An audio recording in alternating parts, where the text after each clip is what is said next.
Mga korap na public officials, militar at polis na convicted ang nais na maparusahan ng kamatayan sa bagong panukalang batas na isinusulong sa Kamara.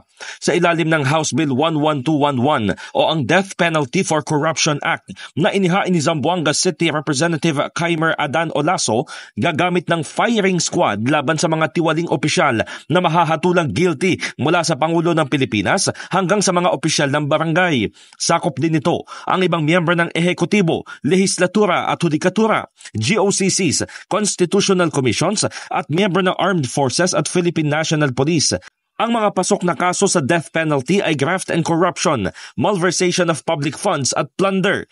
Pero bilang bahagi ng safeguards laban sa pang-aabuso at pagsisiguro ng due process, ang mga mapaparusahan ng kamatayan ay ang mga kasong pinagtibay na ng Korte Suprema, sumailalim sa mandatory automatic review process at kapag nagamit na ng akusado ang lahat ng available legal remedies.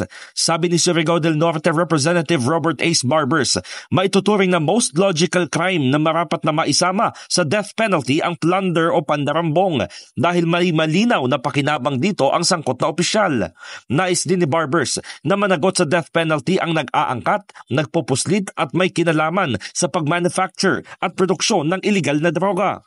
Tanggap naman ito ang pamamaraan ng death penalty sa panukala ni Olaso na firing squad para sa mga corrupt. Mas mabait daw ang ginagawa sa ibang bansa kung saan lethal injection lang ang paraan. Ngunit kung susuportahan ng mayorya ng mga miyembro ng Kamara at Senado ang firing squad, walang magiging problema para sa kanya. Ang punto lang ni Barbers na mas mahalagang usapin ay ang maibalik na ang death penalty basta't para sa karumaldumal na krimen at pandarambong. Hindi na ito ang unang beses na may nagbalak na maghain ng death penalty bill para sa mga tiwaling government officials. Noong nakaraang taon lang, pinlano ni Representative Eddie Villanueva na maghain ng parusang kamatayan para sa mga nagnakaw na opisyal ng gobyerno na hindi bababa sa 100 milyong piso. In the heart of changing lives, ito si Brigada Haji Caaminio ng 105.1 Brigada News FM Manila, the Music and News Authority.